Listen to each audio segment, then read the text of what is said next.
வணக்கம் மக்களே. மகிழ் திருமேனி அண்ட் இஸ் இன்டர்வியூஸ். என்னடா அனுமார் வால் மாதிரி போய்கிட்டு இருக்கு.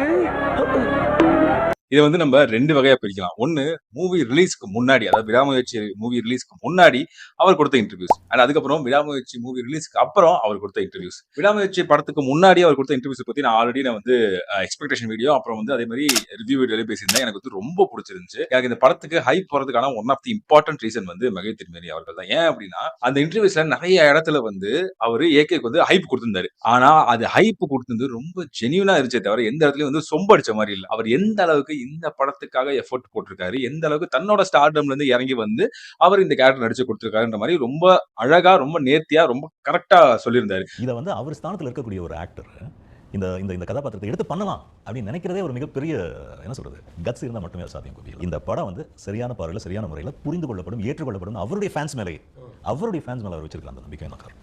அது மட்டும் இல்லாம இந்த படத்தை எடுக்கிறதுக்கு என்னென்ன கஷ்டங்கள் இருந்துச்சு, என்னென்ன எஃபர்ட்ஸ் எல்லாம் போட வேண்டியது இருந்துச்சு அப்படின்ற மாதிரி அவர் வந்து சொல்லியிருந்தாரு. சோ அப்படி இருந்தவர் படம் ரிலீஸுக்கு அப்புறம் நிறைய இன்டர்வியூஸ் கொடுக்க ஆரம்பிச்சாரு. அந்த இன்டர்வியூஸ்ல சில விஷயங்கள் கேட்கிறப்போ எனக்கு வந்து டிசப்பாயிண்ட் ஆன சில விஷயங்கள் கேட்கிறப்போ எனக்கு ட்ரிகர் ஆச்சு. உங்களுக்கு ஒரு கேள்வி இருக்கலாம், ஏன் இந்த டைரக்டர் கொடுத்த இன்டர்வியூக்கு மட்டும் உனக்கு ட்ரிகர் ஆகுது, இந்த வீடியோ வந்து நீ போடுற, இந்த படத்து மேல இந்த ஆக்டர் மேல ஏதாவது வன்மம் இருக்கா, ஏன் இதுக்கு முன்னாடி நிறைய டைரக்டர்ஸ் வந்து என்னோட ஹார்ட் டிஸ்கே வந்து உடஞ்சு போச்சு, ஏன் இந்த படமே நான் வந்து எடுத்ததே கிடையாது அப்படின்னு சொன்னாங்க. இன்னும் சில பேர் வந்து பிளாஷ்பேக்கே வந்து ஃபேக்கான பிளாஷ்பேக் அப்படின்ற மாதிரி சொன்னாங்க. இன்னும் சில பேர்லாம் படம் நல்லா இல்லைன்றதை அக்செப்டே பண்ணிக்காம இருப்பாங்க. சோ இப்படிலாம் இருக்கப்போ ஏன் நான் இந்த டைரக்டருக்கு பேசுறப்ப மட்டும் எனக்கு வந்து கொஞ்சம் கஷ்டமா இருந்துச்சு, ட்ரிகர் ஆனதை தாண்டி எனக்கு டிசப்பாயிண்ட் ஆச்சு. ஏன் அப்படின்னா இவர் நான் ரொம்ப நம்பினேன், இவர் பேசினது எனக்கு ரொம்ப பிடிச்சிருந்துச்சு, லைக் ரொம்ப க்ளோஸ்டு ஹார்ட்டா இருந்த மாதிரி இருந்துச்சா, பரவாயில்ல இவ்வளவு நுணுக்கங்கள் வச்சு பேசுறாரு அப்படின்ற மாதிரி இருந்துச்சு. சோ அதனாலதான் எனக்கு பயங்கரமா டிசப்பாயிண்ட் ஆச்சு. இவரு இந்த மாதிரியான சில பாயிண்ட்ஸ் சொல்லுவாங்க அப்படின்றது நான் எதிர்பார்க்கல. ஃபர்ஸ்ட் அதுல பாத்தீங்க அப்படின்னா, இந்த படம் ரிலீஸுக்கு அப்புறம் நான் ரொம்ப ஹாப்பியா இருக்கேன், ஹீரோ ரொம்ப ஹாப்பியா இருக்காரு, ப்ரொடியூசர் ரொம்ப ஹாப்பியா இருக்காங்க. அது மட்டும் இல்லாம the true fans, the genuine fans are happy with the film. The neutral audience is happy with the film. இதுதான் எனக்கு ஃபர்ஸ்ட் கஷ்டமா இருந்த டிசப்பாயிண்ட் ஆன ஒரு பாயிண்ட். ஏன் அப்படின்னா இப்ப ரீசெண்டா நிறைய டைரக்டர்ஸ், எல்லாருமே கிடையாது, ஒரு சில டைரக்டர்ஸ் தவிர, ஃபார் எக்ஸாம்பிள் இப்ப ரஞ்சித் அவர்கள் எல்லாம் பாத்தீங்க அப்படின்னா ஒரு இந்த ரவுண்ட் டேபிள் கான்ஃபரன்ஸ்ல அவர் ஏத்துக்கிட்டாரு. தங்களால் பக்கம் நிறைய பேருக்கு பிடிக்கல, புரியல அப்படின்ற மாதிரி ஆடியன்ஸ் சொல்றாங்க, நிறைய பேர் சொல்றாங்கன்றத அவர் ஏத்துக்கிட்டாரு. கதை சொல்லப்பட்ட பாணியில வந்து என்ன சொல்றது, கொஞ்சம் அவங்களுக்கு சில கன்ஃபியூஷன்ஸ் இருந்ததையும் வந்து என்னால வந்து புரிஞ்சுக்க முடிஞ்சது. அதே மாதிரி இப்ப நியூ ஏஜ் டைரக்டர்ஸ் நிறைய பேர் வந்து ஓகே படம் வந்து ஒழுங்கா ஒர்க் அவுட் ஆகல பண்றது ஏத்துக்கிறாங்க. ஆனா இது வந்து எல்லாருமே பண்றது கிடையாது. நிறைய பேர், முக்காவாசி பேர் என்ன பண்றாங்க அப்படின்னா, எந்த ஆடியன்ஸ்லாம் அவங்க படத்தை வந்து பிடிச்சிருக்குன்னு சொல்றாங்களோ அவங்க எல்லாத்துக்குமே ஒரு டேக் ஒன்று கொடுத்துறாங்க. ஃபார் எக்ஸாம்பிள் ஃபேமிலி ஆடியன்ஸுக்கு பிடிச்சிருந்துச்சு, ஜெனரல் ஆடியன்ஸுக்கு பிடிச்சிருந்துச்சு, கோர் ஃபேன்ஸ் லைக் அவரோட வெறியர்கள், இப்போ ஒரு ஆக்டர் இருக்காரு அப்படின்னா, ஸ்டார் இருக்காரு அப்படின்னா அவரோட வெறியர்கள் அந்த ஃபேன்ஸுக்கு வந்து ரொம்ப பிடிச்சிருந்துச்சு. இப்போ இவர் என்ன சொல்றாரு அப்படின்னா, ட்ரூ ஃபேன்ஸுக்கு, நியூட்ரல் ஃபேன்ஸுக்கு வந்து ரொம்ப பிடிச்சிருந்துச்சு அப்படின்றாங்க. யார் பாது the true fans, the genuine fans. இவரே தான் வந்து அந்த இன்டர்வியூல வந்து சொல்லியிருந்தாரு, ஆடியன்ஸோட ரெப்ரசன்டேட்டிவா சில பேர் வந்து ரிவ்யூ கொடுக்குறாங்க, வீடியோஸ் போடுறாங்க அப்படின்ற மாதிரி சொல்லிட்டு இவர் என்ன சொல்றாரு, ட்ரூ ஃபேன்ஸ் ஏத்துக்கிட்டாங்க, நியூட்ரல் ஃபேன்ஸ் ஏத்துக்கிட்டாங்கன்ற மாதிரி சொல்றாரு. நான் என்ன சொல்றேன், இந்த படத்துல உண்மையாவே சில விஷயங்கள் நல்லா இல்ல, உண்மையாவே சில விஷயங்கள் ஒர்க் அவுட் ஆகல. மேபி எல்லாருக்குமே வந்து ஒர்க் அவுட் ஆகா தெரியல. நான் என்ன பத்தி பேசுறேன், உங்களுக்கு தான் வந்து ஆடியன்ஸோட ரெப்ரசன்டேட்டிவா பேசினா பிடிக்காது. சோ நான் என்னோட கருத்து மட்டும் சொல்றேன். சில விஷயங்கள் வந்து லேக் ஆச்சு, ஸ்லோவா ஆகுது, எனக்கு பிரச்சனையே கிடையாது. படத்துல 2 விஷயம் இருக்குது, ஸ்லோ அண்ட் லேக் 2 விஷயம் இருக்குது. ஃபார் எக்ஸாம்பிள் கரெக்டா சொல்லணும் அப்படின்னா, அவெஞ்சர்ஸ் எண்ட் கேம், அதுல ஃபர்ஸ்ட் ஹாஃப் பாத்தீங்க அப்படின்னா நிறைய கான்வர்சேஷன் இருக்கும், நிறைய ஸ்பீச் இருக்கும். கொஞ்சம் கொஞ்சமா அந்த செகண்ட் ஹாஃப்கான பில்டப் வந்து ஃபர்ஸ்ட் ஹாஃப்ல ஏத்திருப்பாங்க. அது ஸ்லோவா இருக்கும், எந்த இடத்துலயும் லேக் ஆயிருக்காது, தேவையில்லாத சீன்ஸ் இருக்காது. ஆனா இந்த படத்துல நிறைய சீன்ஸ் அப்படி இருக்குது. ஏன் அப்படின்னா ஹீரோ எந்த இடத்துலயுமே புத்திசாலித்தனமா பண்ணல, எதையுமே வந்து அவரே யோசிச்சு பண்ணல, எல்லாமே ரொம்ப ரேண்டமா, ரொம்ப கோஇன்சிடென்டலா நடந்திருக்கு. இதை நான் ரிவ்யூலையும் சொல்லியிருப்பேன். சோ அப்படி இருக்கிறப்போ நிறைய விஷயம் இந்த படத்துல ஒர்க் அவுட் ஆகல. அந்த ஒர்க் அவுட் ஆகலன்னு சொல்லி சில பேர் வந்து ட்ரூவா சொல்றாங்க, நான் வந்து ட்ரூவா சொல்லியிருக்கேன், எந்த இடத்துலயும் வன்மமா பேசல, அதையும் அவர் சொன்னாரு. பட் இதை தாண்டி ப்ரிஜுடிஸ்டா வன்மத்தோட பேசுறாங்க இல்லையா, அதெல்லாம் உதாசீனப்படுத்தப்பட வேண்டியது. அப்படி இருக்கப்போ ட்ரூவா சில பேர் வந்து இந்த விஷயம் நல்லா இல்ல, இந்த விஷயம் ஒர்க் அவுட் ஆகல, இது வந்து இன்னும் கொஞ்சம் இம்ப்ரூவ் பண்ணிருக்கலாம், பெட்டரா பண்ணிருக்கலாம்னு சொல்றப்போ அதை ஏன் வந்து இன்டர்வியூஸ்ல நீங்க பேச மாட்டேங்கிறீங்க? அது ஃபுல் அண்ட் ஃபுல் இந்த படம் ரொம்ப நல்லா இருக்கு, ரொம்ப அற்புதமான 100% செமையான படம், இந்த மாதிரி ஒரு படம் வந்து இதுக்கு நான் எடுத்ததே கிடையாது, அப்படி இப்படி சொல்லி ஃபுல் அண்ட் ஃபுல் பாசிட்டிவா பேசுறீங்க. அந்த இன்டர்வியூ எடுக்கிறவங்களும் ஏன் பாசிட்டிவ் பத்தி மட்டுமே கேட்டுருக்காங்கன்றதான் எனக்கு புரியல. ஏன் இது இன்னும் கொஞ்சம் இப்படி பண்ணிருக்கலாம்ல, இது வந்து எனக்கு கொஞ்சம் நெகட்டிவா தெரிஞ்சது, இது கொஞ்சம் இப்படி இருந்துச்சுன்றது ஏன் வந்து சொல்ல மாட்டேங்கிறீங்க? அடுத்த பாயிண்ட், இது எனக்கு மட்டும் இல்ல, நிறைய பேருக்கு இது வந்து ரொம்ப டிசப்பாயிண்ட் ஆயிருக்கு, ரொம்ப ட்ரிகர் ஆயிருக்குன்னு ஆக்சுவலா சொல்லலாம். ஏன்னா நான் வந்து மீம்ஸ்லயும் சரி, நிறைய பேர் வந்து என்ன சுத்தி உள்ளவங்க பேசுறதுலயும் சரி, நிறைய அது வந்து கேட்க முடிஞ்சது, எனக்கு தெரிஞ்சது. அந்த பாயிண்ட் பத்தி பேசுறதுக்கு முன்னாடி ஒரு விஷயம் நான் வந்து சொல்லிட்டு அப்புறம் போறேன். படம் ஒண்ணு பாக்குறோம் அப்படின்னா அது வந்து 2 விதமான பெர்ஸ்பெக்டிவ். ஒண்ணு அந்த படத்துக்கு உள்ள இருக்கிற கேரக்டர்ஸ் ஒரு 2 கேரக்டரோ இல்ல 10 கேரக்டரோ என்னமோ ஒரு கேரக்டர். ஃபார் எக்ஸாம்பிள் இந்த படத்தை எடுத்துட்டோம்னா, அந்த அர்ஜுன்ன்ற கேரக்டர் வந்து கையல்ன்ற ஒரு கேரக்டர் வந்து பேசுது.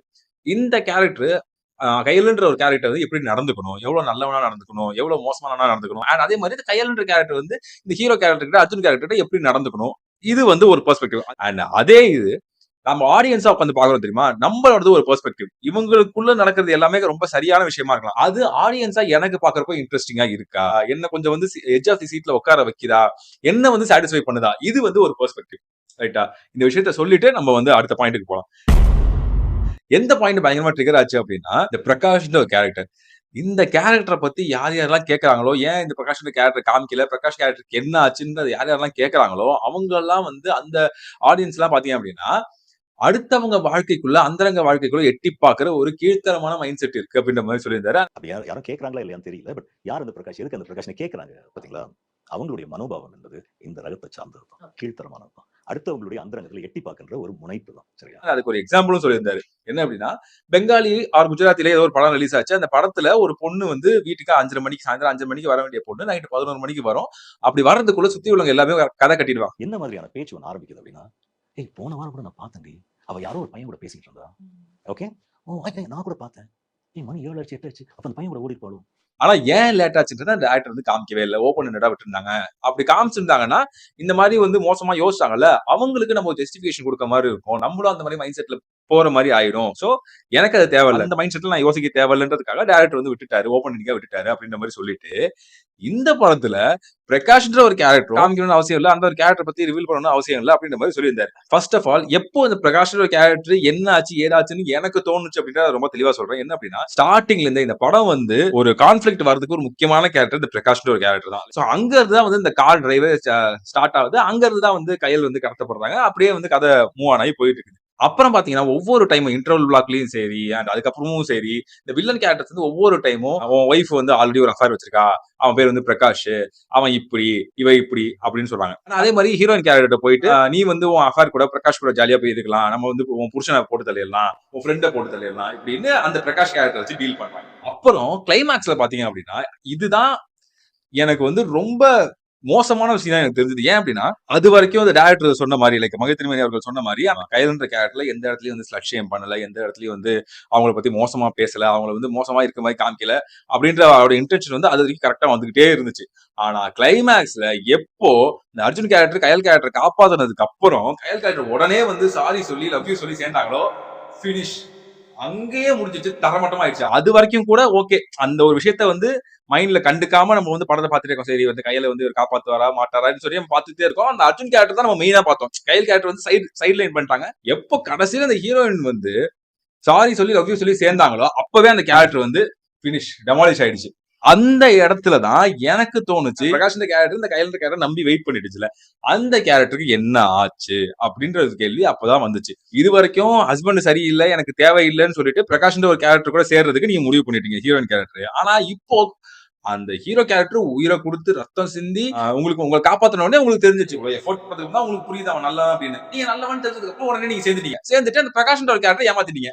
அப்போ அந்த இடத்துல எனக்கு கேள்வி வருது, இந்த பிரகாஷ் கேரக்டர்னு ஒண்ணு உண்மையாவே இருக்கா இல்ல இது வந்து கட்டுக்கதையா? அப்படி இருந்தா ஏன் வந்து வில்லன் கேரக்டர்ஸ் வந்து இப்போ ஹீரோயின் கிட்டயும் ஹீரோ கிட்டயும் அதை வந்து சொல்றாங்க, ஏன் அந்த ஒரு கேரக்டர் வச்சு மேஜரா பிளே பண்ணிட்டே இருக்காங்கன்றது எனக்கு அந்த இடத்துல ஒரு கேள்வி வருது.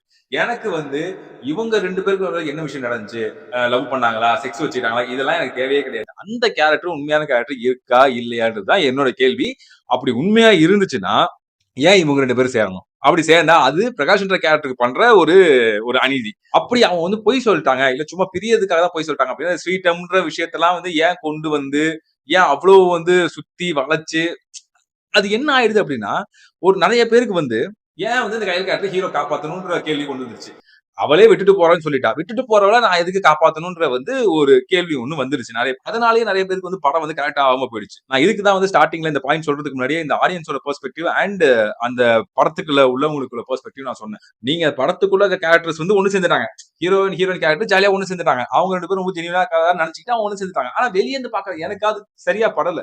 எனக்கு வந்து அது வந்து வியர்டா இருக்குது, எனக்கு வந்து நல்லா இல்ல அது. அப்படி இருக்கிறப்ப நான் ஏன் இந்த கேரக்டர் சேர்ந்துச்சு வந்து பிரகாஷ் கேரக்டர் வந்து அந்த கேரக்டர் எங்க போச்சுன்ற நான் கண்டிப்பா கேட்கதான் செய்வேன். அப்படி கேட்டா கீர்த்தனமா மைண்ட் செட்னு சொன்னீங்க அப்படின்னா நீங்க எதுக்கு அப்படிப்பட்ட கேரக்டரை உள்ளார வச்சீங்க? நீங்க சொன்ன எக்ஸாம்பிள் அந்த பொண்ணு வந்து லேட்டா வந்துட்டா வீட்டுக்கு, ஏன் வந்து லேட்டா வந்தான்றதால சொல்லாம ஓப்பன் பண்ணிக்க விட்டுட்டாரு டேரக்டர் அப்படின்னு சொன்னீங்க. அதுல சொல்லணும்னு அவசியமே இல்லைங்க. ஏன்னா அந்த பொண்ணு யாரையுமே சீட் பண்ணல, யாரையுமே வந்து ஏமாத்தல, எதுவுமே ஒரு கான்ஃபிளிக்ட் எதுவுமே கிடையாது. அந்த பொண்ணு அவளோட இஷ்டம், அவ லேட்டா வரா, வராம போறா, அவ உண்மையா இருக்கான்றது அவளுக்கு தெரியுது. So fine. அது ஒரு ஒரு ஒரு ஒரு அது பார்ட் ஆஃப் தி மூவியா இருந்திருக்கும். ஆனா எனக்கு அந்த மூவி பத்தி தெரியல, நான் பார்க்கல. ஆனா நான் என்னோட அசம்ப்ஷன்ல சொல்றேன். அது ஒரு பார்ட் ஆஃப் தி மூவியா இருந்திருக்கும். ஒரு சீனா இருக்கும், 2 சீனா இருந்திருக்கும்.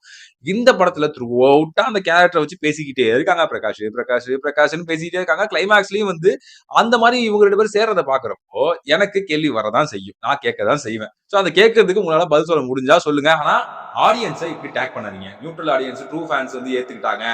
இதை ஏத்துக்காதவங்க இல்ல வந்து இந்த மாதிரி கேள்வி கேட்கறவங்க ரொம்ப சில்லியானவங்க, கீழ்த்தரமான மைண்ட் செட்ல உள்ளவங்கன்றதை தயவு செஞ்சு நீங்க சொல்லாதீங்க. எனக்கு அதுதான் தோணுச்சு. அண்ட் அதே மாதிரி 3வதா எனக்கு தோணுன ஒரு விஷயம், இது வந்து ஒரு ஜெனரலான விஷயம் என்ன அப்படின்னா, லைக் ஒரு ஒரு ஆண் அப்படின்னா ஒரு பெண்ணுக்கு இந்த மாதிரி விஷயங்கள்லாம் செய்யணும். இந்த மாதிரி ஒரு ஃப்ரீடம்னு சொல்லி ஒண்ணு இருக்கு. அத நம்ம மதிக்கணும். அவங்களோட டிசிஷன் நம்ம மதிக்கணும். அவங்க வந்து ஒரு கல்யாண வாழ்க்கையில இருந்து பிரிஞ்சு போகணும்னு முடிவு பண்ணாங்க அப்படின்னா, அதுக்கான காரணம் என்னன்னு ரொம்ப ஜென்யூனா இருந்துச்சு அப்படின்னா, அத கண்டிப்பா நம்ம மதிச்சே ஆகணும். அவங்கள வந்து தப்பா பேசக்கூடாது. இதெல்லாம் சொல்றீங்களா? அதெல்லாம் ஃபைன், கம்ப்ளீட்டா ஒத்துக்கிறேன். ஆனா நல்ல இன்டென்ஷன வச்சு நீங்க ஒரு படம் எடுத்ததுனால மட்டுமே அது சூப்பரான ஒரு படம்னு கிடையாது.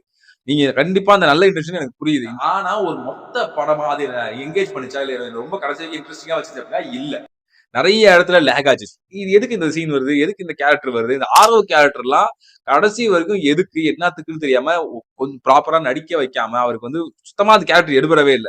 அண்ட் வந்து தேவையில்லாம இந்த villain character Arjun and Regina இவங்க 2 பேருக்கும் வந்து ஒரு பேக் ஸ்டோரி வைக்கிறேன்னு சொல்லி அது ஒண்ணு வச்சு, சோ இதெல்லாம் பார்க்கிறப்போ எனக்கு நெறைய இடத்துல லேக் ஆச்சு. அதையும் நான் சொல்றோம் அப்படின்னா, அது வந்து அத அட்ரஸ் பண்ணுங்க. இப்படிலாம் சொன்னாங்க. இத நம்ம வச்சிருக்கணுமா, வச்சிருக்க வேணாமான்றத டிஸ்கஸ் பண்ணுங்க. இன்டர்வியூவர்ஸ் எடுக்குறீங்க தெரியுமா? தயவு செய்து எல்லா சேனல்ல உள்ள இன்டர்வியூவர்ஸ்க்கும் நான் சொல்லிக்கிறேன். நெகட்டிவ்ஸ் இருந்துச்சு, இல்ல இத இம்ப்ரூவ் பண்ணிருக்கலாம்னு உங்களுக்கு ஜென்யூனா தோணுதுன்னா, அதையும் பேசி தொலைங்க. படம் ஃபுல்லா பாசிட்டிவா இருக்கிற மாரியே பேசாதீங்க. நாட் ஒன்லி இந்த மூவிக்கு மட்டும் கிடையாது. எல்லா மூவிக்கும் சரி. அப்புறம் ஏன்பா நீ எல்லா மூவியும் பத்தி பேசல அப்படின்னா, இப்ப பேசுறேன்.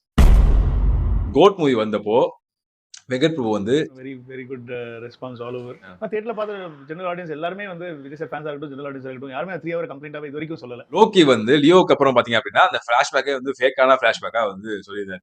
அண்ட் ஜிவிஎம் என்னை நோக்கி பாயும் தொட்டான ஒரு படம் நான் எடுக்கவே இல்ல அப்படின்ற மாதிரி சொன்னாரு. Okay, Payum Tota is a film that you did. No, not me. That's somebody else. Gautam, don't do this. Okay, நம்ம ஐஸ்வர்யா அவங்க என்ன பண்ணாங்க, இந்த ஹார்ட் டிஸ்கே வந்து தொலைஞ்சு போச்சு அப்படின்ற மாதிரி சொன்னாங்க. இதெல்லாம் பாத்தீங்க அப்படின்னா உங்க மேல வைக்கப்படுற ஒரு கிரிட்டிசிசம ஏத்துக்கிறதுக்கு உங்களுக்கு மனசு இல்லை அப்படின்றதான் காமிக்குது. ரீசெண்டா கூட பாத்தீங்கன்னா இப்போ ஒரு ஷார்ட்ஸ் ஒண்ணு பார்த்தேன் யூடியூப் ஷார்ட்ஸ்ல. அது சீன் நினைக்கிறேன். அது ஈஸ்வரன் படம் எடுத்தார்ல.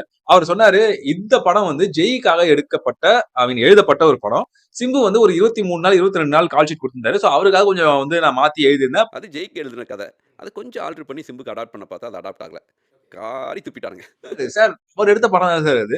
அவர் எடுத்த படத்தை மக்கள் நல்லா இல்லைன்னு சொன்னா அதை வந்து அவர் ஏத்துக்கிட்டாரு. அதை வந்து வெளியே வந்து சொல்றாரு. அதை எல்லாருமே அக்செப்ட் பண்ணிக்கோங்க. அக்செப்ட் பண்ணா மட்டும்தான் ஆடியன்ஸுக்கு உங்க மேல ஒரு நம்பிக்கை கிரியேட் ஆகும். ஓகே, இவன் நம்ம சொல்ற கிரிட்டிசிசம் ஏத்துக்கலாம், நல்லா இல்ல, இதை கண்டிப்பா இம்ப்ரூவ் பண்ணிருக்கலாம் சார் அப்படின்றதும் அவன் காதுக்கு போகும்னு தெரியறப்பதான் ஆடியன்ஸும் அவன் சைட்ல இருந்து ரொம்ப ஜெனியூனா சொல்லுவான். அவனும் ரொம்ப இன்ட்ரெஸ்டிங்கா படம் பார்ப்பான், இன்ட்ரெஸ்டிங்கா அதை பத்தி பேசுவான். பேச அது உங்களுக்கு தான் நல்லது. அந்த சைக்கிள் அப்படிதான் வரும். ஆடியன்ஸ் வருவான், படம் பார்ப்பான், அதை பத்தி பேசுவான். பேசினா டேரக்டரோட காதுக்கோ இல்ல இந்த டீமோட காதுக்கோ போய் சேரணும்னு தெரியும். அதனால நிறைய பேர்கிட்ட அதை பேசுவான். மேபி வீடியோஸா எடுத்து போடலாம், ஃப்ரெண்ட்ஸ் கிட்ட பேசலாம். அப்படி பேசுறப்போ அந்த படத்தை பத்தி நிறைய பேர் பேசாம இருப்பாங்க. அது உங்களுக்கு ஃபேம் கிடைக்கும். நிறைய பேர் போய் அந்த படத்தை பார்ப்பாங்க. அப்படி பாக்குறதுனால உங்களுக்கு தான் நல்லது. தயவு செய்து அதனால கிரிட்டிசிசம் ஏத்துக்கோங்க. பொய் சொல்லாதீங்க. இது எல்லாத்துக்கும் மேல எனக்கு 2 பேரை பத்தி நான் பேசி ஆகணும். ஒண்ணு டைரக்டர் சிவா.